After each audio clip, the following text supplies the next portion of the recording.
de presión lateral sobre estructuras de retención de tierras, ¿no? Entre otras muchas más aplicaciones que tiene. Entonces, el círculo de Moore. ¿Qué podemos decir del círculo de Moore? Se utiliza para representar de forma gráfica el estado tensional de un punto, por ejemplo, en este caso que son 9, 3, 5, como se ven en la gráfica. Cada punto del círculo de Moore se corresponde con un plano dentro del cuerpo en estudio, además de corresponderse con las tensiones normales y tangenciales que se generan sobre dicho plano. Este estado de tensiones se da como resultado de la aplicación de cargas externas al cuerpo, como se puede apreciar en la figura 3. A propósito de presentar las ecuaciones que dibujó Moore, considérese una masa de suelo sometido a esfuerzos como los que se muestra en la figura 3. Al realizar un corte de la masa y analizar las fuerzas de la misma que equilibran esa porción de la masa con las fuerzas externas que se obtiene. Bueno, esta ecuación, la ecuación 5, que habla sobre las adiciones de los esfuerzos 1 y 3 y también sobre la diferencia entre el esfuerzo 1 y 3 para hablar sobre las cargas normales y también de las cargas tangenciales, ¿no? Constituyen un conjunto de ecuaciones paramétricas donde el parámetro es el ángulo de 2θ, ¿no? La representación gráfica de la ecuación que se obtiene después de eliminar este parámetro es una circunferencia, básicamente. Bueno, dicho el círculo de Moore, ahora vamos a hablar sobre el criterio Moore-Coulomb, ¿no? Donde se va a utilizar el círculo de Moore. El círculo de Moore, también llamado criterio envolvente de esfuerzos, la teoría de Moore-Coulomb es un modelo matemático basado en criterios geométricos, utilizando como sustento y tomando todos los elementos ya mencionados de la anterior técnica del círculo de Moore para su desarrollo. Este procedimiento es útil en cualquier campo de todas las ingenierías donde se necesite estudiar las prestaciones de un material quebradizo. En general, se aplica para materiales de tipo cerámicos, ¿no? Que son los más quebradizos como conocemos. ¿Qué intenta explicar esto? El modelo busca describir la respuesta de un material sometido a esfuerzos constantes, cortantes y normales, con el fin de determinar la relación entre sus esfuerzos normales y tangenciales, ¿no? Bueno, ¿de qué trata? Son un grupo de ecuaciones lineales que describen las condiciones para las que un material isotrópico falla. Este criterio es recomendable aplicarlo cuando el esfuerzo de falla a comprensión sea mayor que a tensión, como es el caso de los ya mencionados materiales cerámicos. Bueno, tenemos acá algunas ecuaciones, ¿no? Que van a ser mejor explicadas más adelante en la presentación con un video. Bueno, criterio Moore-Coulomb. ¿Cómo lo hace? Ahora el Coulomb propuso la relación entre fuerzas tangenciales y normales, ¿no? Que haría una aproximación lineal de la envolvente de esfuerzos, ¿no? Siendo la cohesión y también el ángulo de fricción interna parámetros de la cortante, y la fricción interna expresado a través del ángulo θ, ¿no? En un plano de fallo teórico respecto al horizontal, que está de la siguiente forma, como se aprecia. Y el círculo de Moore por sí solo permite envolventes con forma curva, como es el caso exhibido por varios tipos de roca. Un material falla por la combinación, como lo mencionamos, crítica tanto de esfuerzos normales y tangenciales en un plano de falla, y no por un esfuerzo solo máximo o un esfuerzo máximo tangencial, ¿no? Es lo que nos intenta decir el criterio Moore-Coulomb. Eh, Como podemos apreciar gráficamente acá, la comparación, la gráfica que ponen versus el esfuerzo cortante y el esfuerzo normal, relacionarlas entre sí a través del criterio Moore-Coulomb, y teniendo a su vez en este siguiente gráfico también tomando en cuenta a la cohesión y al ángulo de fricción interna como parámetros de corte, ¿no? Bueno, podemos hablar un poco del plano de falla, ¿no? En el plano A y A' se puede apreciar dos esfuerzos, el esfuerzo 1 y el esfuerzo 3, que el esfuerzo 1 siendo la vertical principal mayor, que actúa sobre el plano A', y también el esfuerzo 3, que es el esfuerzo vertical principal, pero menor, y actúa perpendicular a dicho plano, ¿no? Y ese el último parámetro, que es el ángulo que forma el plano de falla con respecto al plano principal mayor. Entonces, estos cálculos, este gráfico, estos esfuerzos vamos a utilizar para los cálculos en el plano de falla, ¿no? Esfuerzos sobre el plano de falla a través de la ecuación, ¿no? Que relaciona estos dos esfuerzos, ¿no? A través de el criterio de Moore-Coulomb expresado en términos de esfuerzos principales, como lo vimos en la anterior diapositiva.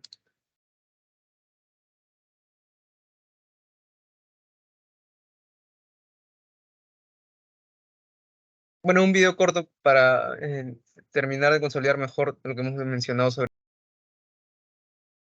Bueno, visto que no se puede escuchar como me forman en el grupo, vamos a continuar hablando sobre eh, el siguiente punto de la exposición, que era la resistencia al corte de los suelos y los ensayos más comunes. Bueno, debido a que aún no se ha logrado inventar alguna estructura que no se apoye en el suelo, ¿verdad? Es muy importante que el suelo donde se vaya a apoyar la edificación o construcción o proyecto de construcción civil sea capaz de soportar todos los esfuerzos y las cargas que derivan en dichas estructuras.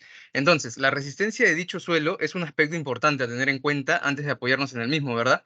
Es ahí donde nace la necesidad de estudiar el suelo a través de distintos ensayos para poder obtener todos los parámetros necesarios y así poder determinar con mejor precisión qué resistencia tendrá este suelo. En nuestro caso, en esta presentación, bueno, vamos a ver la importancia imperativa de los ensayos de corte, ¿no? Que son los que vamos a ver. Es lógico pensar que al estudiar ensayos de corte veremos la resistencia de corte, ¿no? Que está relacionada en específico. Sin embargo, la resistencia de corte de un suelo no debe tratarse como un único parámetro, ¿no? Ni siquiera como uno constante, ya que la misma depende de distintas características de un suelo, como su naturaleza, su estructura, su amalgamiento, su nivel de deformaciones, entre muchos otros factores, ¿no?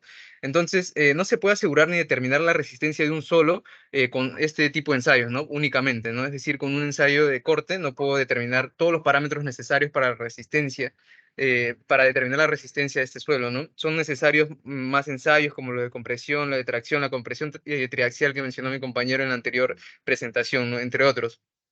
Entonces, vamos a mencionar, ¿para qué sirven este tipo de ensayos, ¿no? Los ensayos de corte en general, para obtener parámetros de resistencia, como lo mencionamos.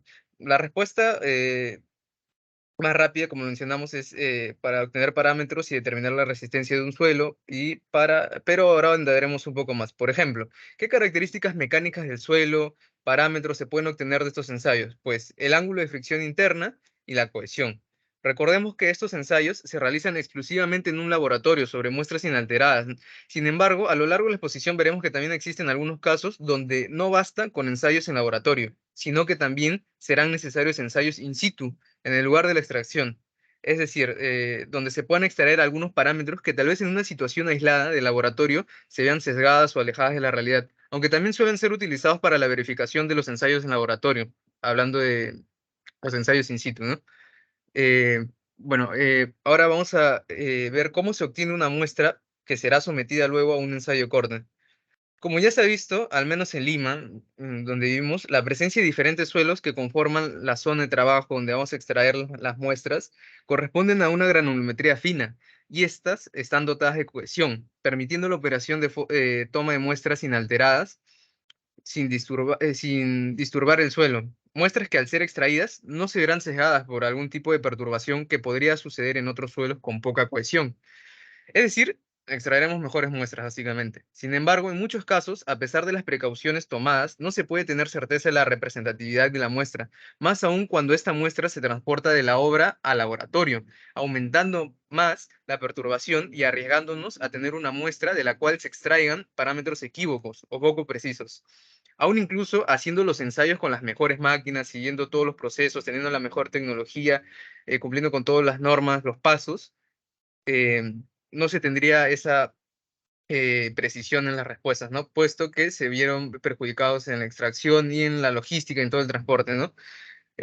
Por eso es imperativo una correcta extracción, así como todo el resto de la logística, como mencionamos. Ahora, para evitar el exceso de perturbaciones en la muestra y asegurar resultados de ensayos confiables, ponemos especial cuidado en su extracción. ¿Cómo? Pues con todas las herramientas que sean requeridas, como un cuchillo, espátula, barretilla, que permitan un tallado especial para luego proceder al parafinado, que lo hemos visto en los laboratorios, ¿no? Como con la parafina, este, incluso podemos hacer un ensayo, ¿no? De peso específico sumergido en el agua, ¿no? Del cuerpo bueno, con esta finalidad de conservar las condiciones de humedad natural.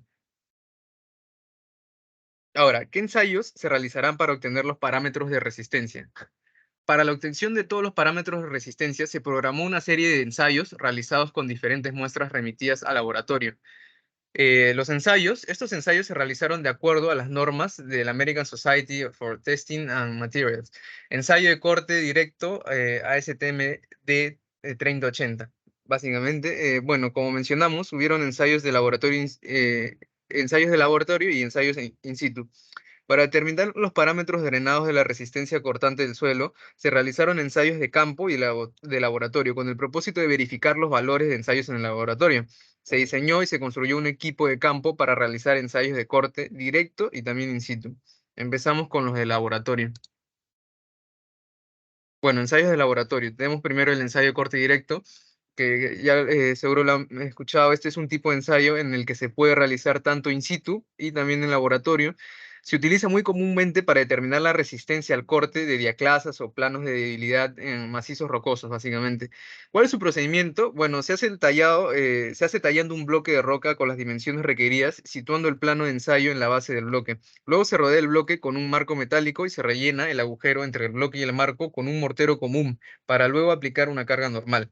¿Cómo interpretamos este ensayo? Bueno, el ensayo se puede interpretar de manera directa midiendo desplazamientos entre las direcciones horizontales y las direcciones verticales. ¿Qué nos ofrece? Bueno, nos ofrece resultados sobre la deformabilidad, además de la resistencia al corte de una manera muy visual y también directa. Tenemos el ensayo de corte triaxial.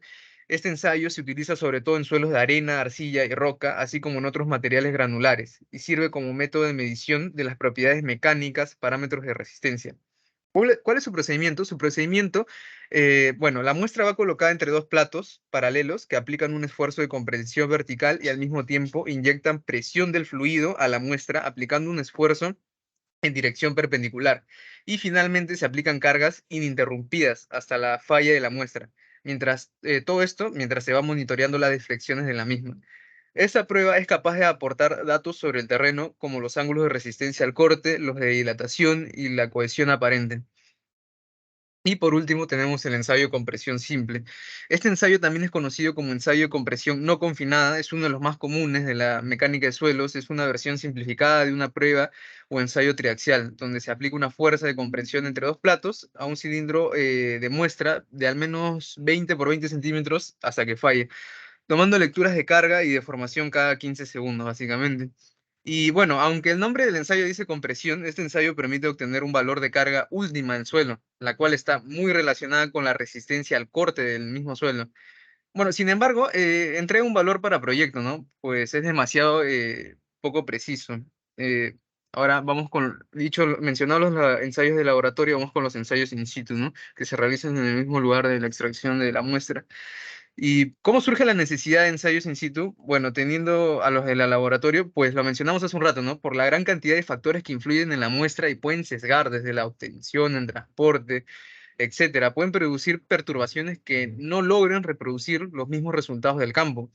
Entonces, con el propósito de verificar los resultados de los ensayos de corte directo en el laboratorio, se suele diseñar y construir un equipo para ejecutar los ensayos. Eh, Ahora, ¿qué máquinas se utilizan para los ensayos in situ? Bueno, mencionamos algunas, ¿no? Eh, Tenemos la caja metálica, que es empleada para confinar la muestra y aplicar la carga horizontal y vertical de dimensiones que generalmente son 30 por 30 por 30 centímetros. Sistema de transmisión de carga, sobrecarga apoyada sobre dos vigas de acero para transmitir la carga vertical, una placa y el terreno para transmitir la carga horizontal. También se utilizan los polines, que son cilindros de acero de 2 pulgadas de diámetro colocados entre dos planchas metálicas de 1 pulgada de espesor. Este sistema evita el desplazamiento del gato que transmite la carga vertical. También tenemos los gatos hidráulicos, capaces de transmitir toda la carga vertical y toda la carga horizontal al espécimen. Los gatos tienen una capacidad de 20 toneladas, básicamente. Y por último tenemos los extensómetros, para medir desplazamientos verticales y horizontales desarrollados durante el ensayo, aproximadamente de 0,01 milímetros, ¿no? O 10 micrones. Bueno, todas estas máquinas se utilizarán para la extracción y todo lo que sean los ensayos in situ, ¿no? ¿Cuál es el procedimiento que se va a seguir con todas estas máquinas? Bueno, se realiza la excavación del terreno y el tallado inicial de las muestras a ensayar.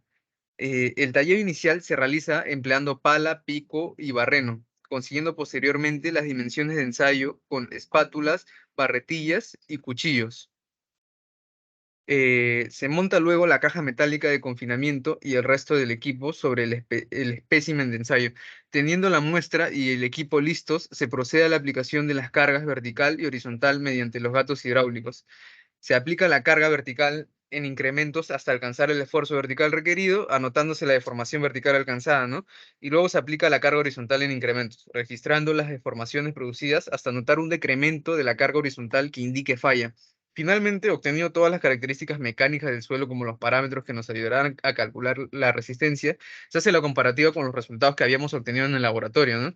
Que son, bueno, conclusiones de los ensayos. Algunas conclusiones que se pueden extraer de la comparación de los resultados de los ensayos en laboratorio y los ensayos in situ de corte directo son: los parámetros de resistencia cortante drenada obtenidos en los ensayos de corte directo en el laboratorio son función del tipo del suelo, su composición química y su contenido de humedad durante el ensayo. También podemos hablar de los parámetros de resistencia cortante drenada obtenidos del ensayo de corte directo in situ. Presentan valores similares a los obtenidos en los ensayos de corte directo en el laboratorio, es decir, no hay mucha variación. En promedio, los valores del ángulo de fricción interna obtenidos en el laboratorio difieren en 3 grados, y los valores de la cohesión en laboratorio para las muestras de arcillas difieren en 0,2 kilogramos por centímetro cuadrado, con los valores de campo, ¿no? Los materiales más arcillosos presentan valores de resistencia de drenada menores que los materiales limosos. Los materiales limosos contienen un porcentaje mayor de carbonatos. Son todas las conclusiones que se pueden extraer de la comparativa de los ensayos de corte in situ y los ensayos de corte en laboratorio. Ahora, vamos a hablar sobre el último tema, que son las distribuciones de las presiones, ¿no? Distribuciones de las presiones de cargas, ¿no? Ya sean concentradas o distribuidas. Entonces, bueno, cuando hablamos de presiones, entendemos todos los esfuerzos que realiza el suelo por su propio peso o por cargas externas a dicho suelo, ¿no? Aplicadas sobre este, ya sea de forma puntual o concentrada, o distribuida, o de forma lineal en superficies homogéneas y también superficies heterogéneas, como lo vamos a ver. Vamos a iniciar de poco a poco, ¿no? Hablando de cargas puntuales, cargas lineales distribuidas por longitud, cargas lineales distribuidas por área, cargas distribuidas en superficies homogéneas como círculos, rectángulos, triángulos, ¿no? Y cargas distribuidas en superficies no homogéneas, ¿no? Y también algunos casos complejos de distribuciones de cargas. Todo eso vamos a ver. eh, bueno, vamos a empezar, ¿no? Entonces, cuando se aplica una carga, habla- eh, en la superficie de una masa del suelo, su estado tensional original se modifica, originándose, ¿qué se origina? Un aumento de las presiones y produciéndose asentamientos en la superficie del terreno. Esto es lo que estudia en la mecánica de suelo, cómo se va a distribuir toda esa presión en el suelo y sus deformaciones producidas, ¿no? Por esa presión. Aunque no hablaremos mucho de las deformaciones, la verdad. Solo hablaremos de cómo se distribuyen las cargas y los cálculos que se tienen que hacer. El análisis de la distribución de tensiones o presiones estructurales en la masa del suelo se ha desarrollado utilizando la teoría de elasticidad. ¿Por qué solo con la teoría de elasticidad? Pues dado que la comprobación experimental de los resultados obtenidos con la misma, tanto en arenas y en arcillas, ha demostrado que resulta compatible y aceptable. Es por eso que se suele utilizar básicamente la teoría de elasticidad. Continuamos con ¿qué es el esfuerzo efectivo? Bueno, sé que hablamos sobre, bueno, a mí me tocó hablar sobre las cargas distribuidas, las presiones distribuidas de cargas externas, pero vamos a hablar también un poquito sobre el esfuerzo efectivo, ¿no? Puesto que también el suelo se ejerce a sí mismo una presión, ¿no? Bueno, el esfuerzo efectivo es la diferencia entre el esfuerzo total y la presión de poros, quedando expresado de la siguiente forma. Este concepto fue descubierto por Terzaghi, dando pie al nacimiento de la mecánica de suelos.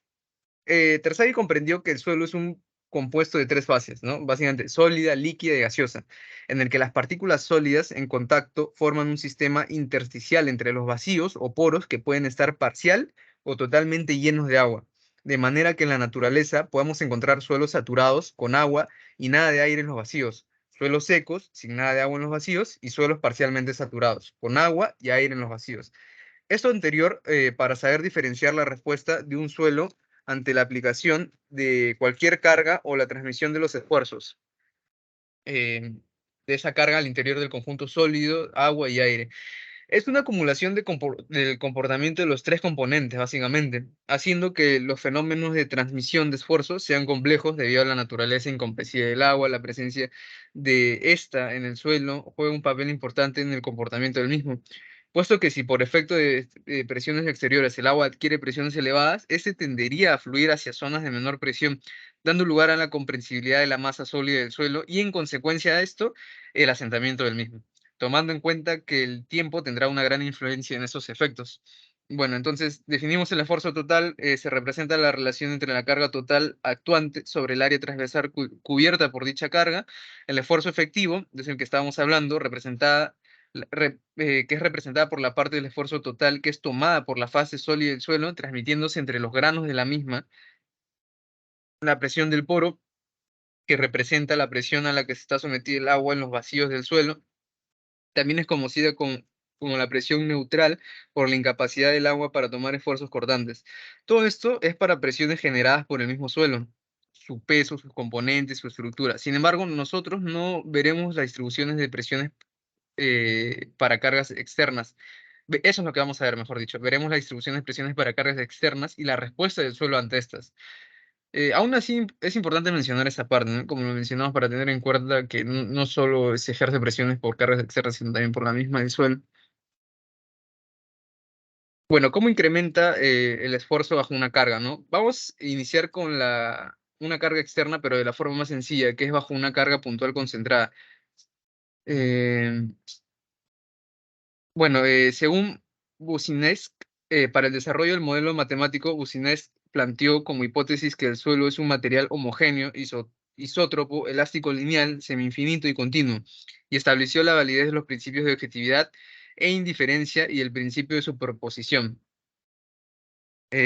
Aunque, bueno, es importante resaltar que en la realidad estas hipótesis, las anteriores hipótesis, no se cumplen, ¿no? Debido a que el suelo no es homogéneo, pues sus propiedades mecánicas no son las mismas en todos los puntos de la masa, ni isotrópicos en un punto. Dado esas propiedades varían en general las diferentes direcciones del espacio, ni linealmente elástico, pues las relaciones de esfuerzo y deformación que se producen no tienen ese comportamiento. Y por último, tampoco es infinita en la realidad, ¿no? Ninguna masa de suelo. Sin embargo, Boussinesq se toma la licencia de establecer su modelo de esta forma. ¿Para qué? Para facilitar los cálculos, básicamente. En estos cálculos que podemos apreciar a la derecha, se utiliza para hallar el incremento del esfuerzo ante la aplicación de una carga puntual. Básicamente es lo que mide. Como a través de coordenadas X de distancia, Z de profundidad y la carga está definida por la variable P. Entonces tenemos el método tanto para el primer recuadro de azul, que es el de arriba, es el esfuerzo, es para hallar el incremento del esfuerzo en su componente vertical y la más inferior, que es para el caso horizontal radial, ¿no? Es el incremento del esfuerzo ante una carga horizontal puntual. Y continuamos ahora hablando sobre las cargas lineales por unidad de longitud. Bueno, otra solución que vamos a ver, conocida como la carga lineal por unidad de longitud, en una superficie estaremos aplicando una carga de variable Q, ya no P como en la anterior. Y en este es Q mayúscula, porque cuando hablemos de área va a ser Q minúscula. En este caso la variable es Q mayúscula, que habla sobre una fuerza por una unidad de longitud. Y desde el punto de vista práctico, hace referencia a que nosotros vemos cómo las cargas que se dan en las tuberías de acueducto, por ejemplo, ¿no? O las tuberías de alcantarillado. Para este tipo de soluciones sirven, ¿no? Incluso en los oleoductos también, ¿no? O tuberías para el transporte de petróleo. Bueno, si tuviéramos estos casos, como se plantea en la solución, debemos utilizar las fórmulas planteadas en los recuadros de azul para poder en función a esa carga, determinar en un punto en el suelo con coordenadas X, Z, otra vez de distancia y profundidad, el incremento del esfuerzo vertical y el incremento del esfuerzo horizontal. Incluso tenemos un tercer recuadro, ¿no? De azul, que tiene otra fórmula, y este es para el incremento del esfuerzo cortante inicial. Y también podemos ver una variable R, ¿no? ¿Qué es la variable R? Básicamente no es más que la resultante del plano X, Z, básicamente. Luego, a la derecha tenemos, cuando tabulemos todos estos datos, ¿no? Pongamos coordenadas X, Z, las resultantes, ¿no? Y hallemos los incrementos, los tabulemos, por ejemplo, en un Excel, debemos encontrarnos con unas gráficas así, ¿no? En este gráfico donde se dibuja las zonas de influencia de la carga lineal, teniendo el incremento del esfuerzo de forma proporcional a la zona de influencia, donde se desea extrapolar datos, ¿no? Siendo las zonas azules las más alejadas las zonas de influencia más alejadas, ¿no? Donde entonces el incremento del esfuerzo no será de una menor proporción a el aumento de las cargas, ¿no? Tenemos de las dos formas, ¿no? Para los esfuerzos verticales y los esfuerzos horizontales. Bueno,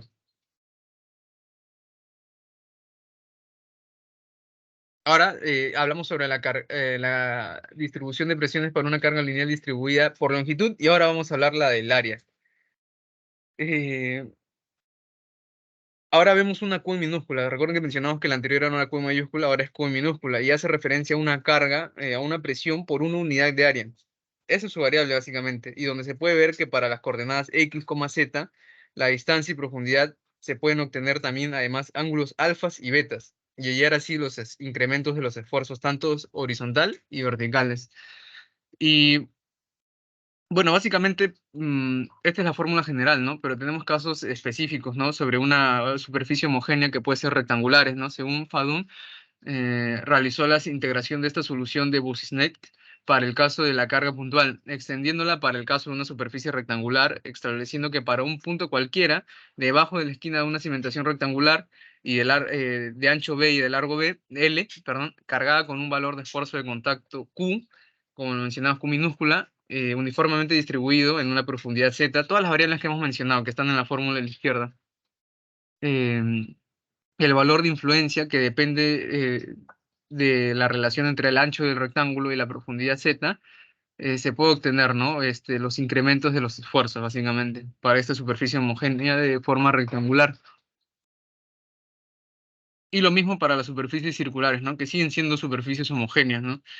Lo mismo, la integración de la ecuación de Boussinesq para una carga puntual, ¿no? Aplicada sobre una superficie homogénea, ¿no? Con una carga por unidad de área, básicamente, ¿no? Con los mismos parámetros de Q minúscula siendo la carga, R la resultante de las coordenadas X y Z de distancia y profundidad, y lo mismo, ¿no? Bueno, ahora, según Burmister, él nos habla de algo más interesante y más tal vez a la realidad, ¿no? Sobre superficies no homogéneas, ¿no? Como lo hemos visto, porque no vamos a encontrar tal vez muy seguido, ¿no? Superficies rectangulares, circulares, triangulares, ¿no? Vamos a encontrar superficies donde las cargas se distribuyan no tan uniformemente, ¿no? Entonces, Burmeister estudió la distribución de esfuerzos y desplazamientos en un sistema no homogéneo, formado por dos capas, cada una de ellas homogénea, isótropa y linealmente elástica. La primera capa es infinitamente horizontal, pero tiene espesor finito h. La segunda capa, subyacente a la anterior, es semi-infinita. Se supone que entre las dos capas existe un contacto continuo, siendo la frontera plana entre ellas perfectamente rugosa. E1 y E2, siendo los módulos de elasticidad de las dos capas, se estudió el caso de interés práctico, ¿no? Con la aplicación del diseño de pavimentos, por ejemplo, ¿no?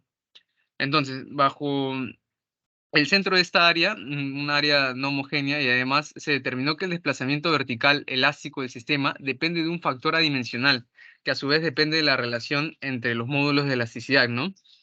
Y de la presión uniforme, ¿no? Del área circular, del radio del círculo y el modo de elasticidad de la capa semi-infinita que definió Burmeister.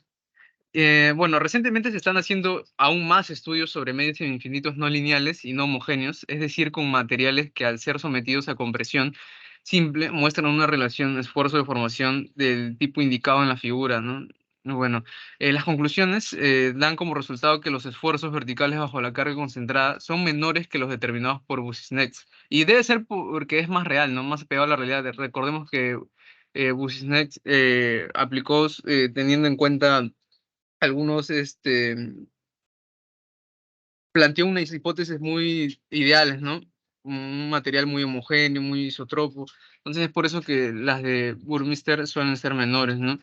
Que los desplazamientos verticales.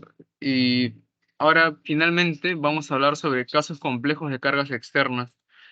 eh, Tenemos distribuciones de cargas por debajo de una superestructura que puede resultar compleja en algunas ocasiones, ¿no? Teniendo en cuenta lo anterior, es posible realizar una superposición de esfuerzos para cualquier combinación de cargas. Entonces, si tenemos una combinación de cargas en una estructura muy compleja, lo que realizamos son superposiciones, ¿no? Longitud de área, de formas triangulares, ¿no? Es claro que la variación de los esfuerzos contribuye la variación de las cargas contribuye al incremento del esfuerzo total dentro de una masa del suelo. Sin embargo, la rapidez de la aplicación de la carga también es un factor externa y la distribución del esfuerzo asociada permite trabajar un problema específico en condiciones drenadas y también no drenadas. Lo anterior va a repercutir también en las trayectorias de los esfuerzos, ¿no? dándose una complejidad significativa a una condición específica de diseño. Esta complejidad puede ser abordada a través del uso de programas computacionales, ¿no? Porque hacerlo para cálculo son muy complicados, ¿no? A través de software sí se podrían distribuir y también extrapolar todos los datos, ¿no?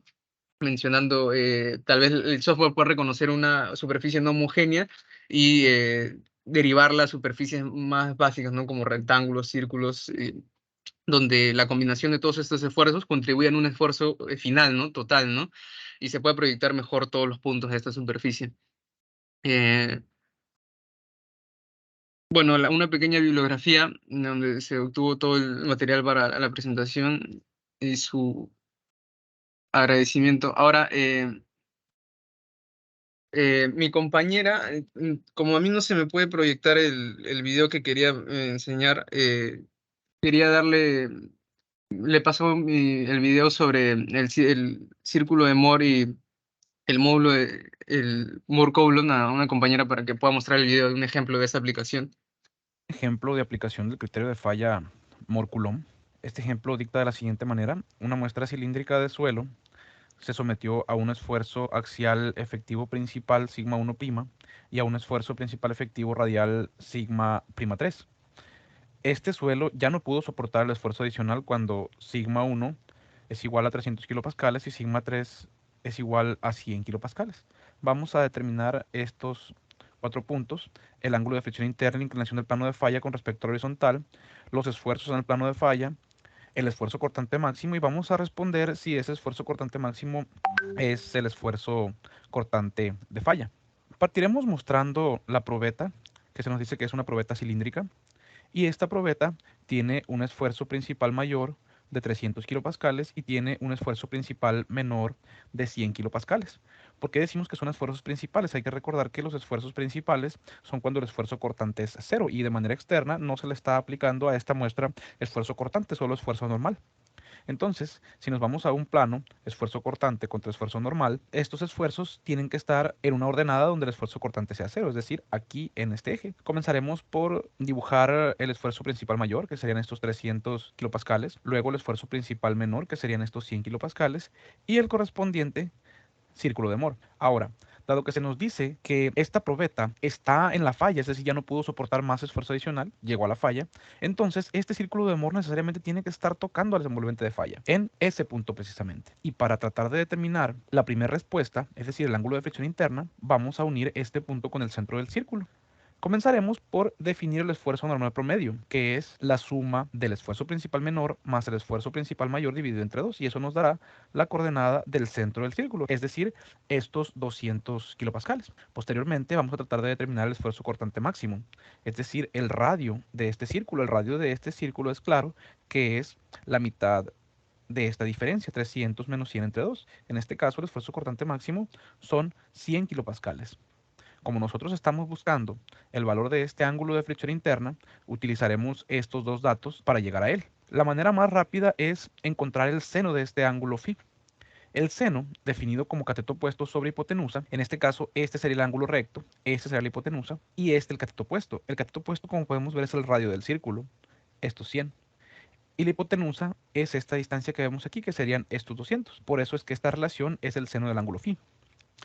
Despejando de ella el ángulo φ, vemos que es 30 grados. Ya hemos resuelto la primera pregunta, aunque todavía no sabemos cuánto vale el ángulo de inclinación entre el plano de falla y la horizontal. Para ello, recurriremos de nuevo a analizar esta probeta. Si nosotros llamamos a este ángulo ángulo beta, veremos que la suma de estos tres ángulos, pues como en cualquier triángulo, tienen que ser 180 grados. Y sumamos 180 debe ser estos 30 más estos 90 más el ángulo beta. Despejando de ahí vemos que el ángulo beta son 60 grados. Y si recordamos la teoría de la mecánica de materiales, sabremos que este otro ángulo es el conocido como 2θ. Este ángulo 2θ más el ángulo beta tienen que ser estos 180 grados, y ahí podemos saber cuánto vale este ángulo θ. 180 es 2θ más beta, y despejando de aquí este ángulo θ también tienen que ser 60 grados. De tal forma que si este es el plano de falla,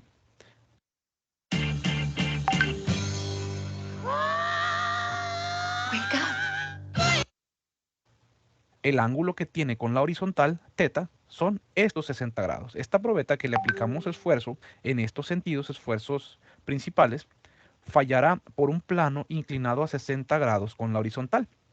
Sin embargo, ¿cuáles serán los esfuerzos que tendrá en ese plano de falla? También es algo que nos preguntan. ¿Cuáles son los esfuerzos que tendremos en este plano por el cual el suelo presentará la superficie de falla? Veamos. Si nosotros nos remitimos de nuevo a este triángulo rectángulo y obtenemos ahora ya no el seno, sino la tangente de estos 30 grados del ángulo phi, recordemos que tangente es cateto opuesto sobre cateto adyacente. El cateto opuesto son 100 y el cateto adyacente sería esto de aquí. Despejando este cateto adyacente, veremos que esta distancia son 173.2 kilopascales. Ahora nos vamos a enfocar en un triángulo rectángulo distinto, ya no el que teníamos marcado anteriormente, sino este otro triángulo rectángulo. Y ahora partiremos del seno de este ángulo y recordemos que el seno es cateto opuesto sobre hipotenusa. Ahora el cateto opuesto será este y la hipotenusa será esto. Entonces, este cateto pues es la ordenada del círculo de Mohr, es decir, el esfuerzo cortante. Aquí tenemos las ordenadas, el esfuerzo cortante. Y la hipotenusa serían estos 173.2. De tal forma que si despejamos este esfuerzo cortante, veremos que en el punto de falla, el esfuerzo cortante fueron 86.6 kilopascales, aunque el esfuerzo cortante máximo en esta probeta son 100 kilopascales. Es decir, la probeta presenta una superficie de falla donde el esfuerzo cortante son 86.6 kilopascales a una inclinación de 60 grados con la horizontal. Sin embargo, en otro plano distinto de esos 60 grados, hay un esfuerzo cortante de 100 kilopascales que no causan la falla de este suelo, sino que el que lo causa finalmente son estos 86.6 kilopascales. ¿A qué inclinación se presentan estos 100 kilopascales? Bueno, pues como podemos ver aquí, el ángulo 2 teta sería 90 grados, entonces a una inclinación de 45 grados estaría el plano donde tenemos ese esfuerzo cortante máximo, que no es el de falla, porque no está tocando este punto a la envolvente de falla. Entonces, de manera gráfica veremos que en este plano tendremos un esfuerzo cortante de 86.6 kilopascales. Ahora, el otro esfuerzo, que sería el esfuerzo normal, sería la distancia que hay de este punto a este punto. Estaría entre 100 y 300 kilopascales. Vamos a ver cuánto vale este esfuerzo normal. Hacemos uso ahora de la relación coseno. Coseno de 30 es cateto adyacente sobre hipotenusa. Cateto adyacente es el esfuerzo normal. Y la hipotenusa son esos 173.2. Despejando el esfuerzo normal son 150.0 kilopascales. Es decir, aquí el valor es 150. Hasta acá son 200. Lo podemos observar de manera gráfica también. Y en el plano de falla, entonces veremos que el esfuerzo normal son 150 kilopascales. Obviamente, el plano de falla ya no presenta solamente esfuerzos principales porque tenemos un valor del esfuerzo cortante. Hemos contestado la segunda pregunta y al mismo tiempo la tercera, es decir, los esfuerzos en el plano de falla, que son estos, y el esfuerzo cortante máximo, que son estos 100 kilopascales. Y la última pregunta también ya la hemos contestado. ¿Es acaso este esfuerzo cortante el esfuerzo cortante de falla? El esfuerzo cortante de estos 100 no es el esfuerzo cortante de falla. El esfuerzo cortante de falla es el que toca la envolvente de falla, que son estos 86.6 kilopascales. De esta manera hemos aplicado el criterio de falla Mohr-Coulomb. En videos anteriores determinamos expresiones directas para encontrar el ángulo de fricción interna con base en los esfuerzos principales y expresiones directas para encontrar este ángulo teta.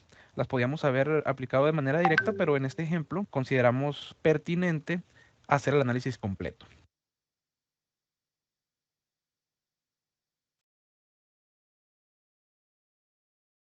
Bueno, con eso queda concluida nuestra presentación, profesor. Grupo 10. Ya, entonces el grupo 10, ya, Sí, entonces hasta el 11, ya 12, mire, el examen va a ser la otra próxima semana y todos, Albert, toititos tienen que traer su PPT al examen, ¿ah? Y ahí les voy a hacer unas preguntas nomás por cada PPT. Está bien, ingeniero. Pero Está bien, todos hasta el número 15, 16, ¿ah? profesor, es decir, el examen parcial va a ser de forma oral. Sí, forma oral nomás, de frente le pongo su nota. Ah, ya. ok, Listo. profesor. Ya, pero Gracias. no Ingeniero, falten, ahí está el grupo 11 nomás. ¿ah? Ahí está el grupo 11 en base a los temas del No, syllabus. pero está bien, y 12, 13. No, ya inicia desde el grupo 1 de nuevo. Ya, pues, pero tendrán, pues, no, si ella está grupo 13, 13 creo, 14, 15, 16, de acuerdo al sílabo. Sí, yo también tenía entendido eso, profesor, porque yo era grupo 12 y hace unos días me di cuenta que era grupo 10. No sé qué ha pasado ahí. A ver, fíjate el sílabo, P. De acuerdo a ese sílabo, Albert, reparte. extraño. Pero ya están todos los temas repartidos en base al sílabo, Mm, que son los 11 temas. Ya. Y Entonces, la y de ahí, relación la envié, si no me equivoco, hace ya varias semanas. ya, un favor, envíame al WhatsApp, lo que han expuesto ahora, los dos grupos, ¿ya? ¿Las Entonces, PPTs? la próxima semana ese va a ser presencial, ¿ah? A las 6. Está bien, Que ingeniero. nadie falte, ya. Miércoles a las 6, profesor, en la siguiente semana. Sí, correcto. Mm, Ya, Ya, bro. hasta la próxima. ok, profesor, gracias.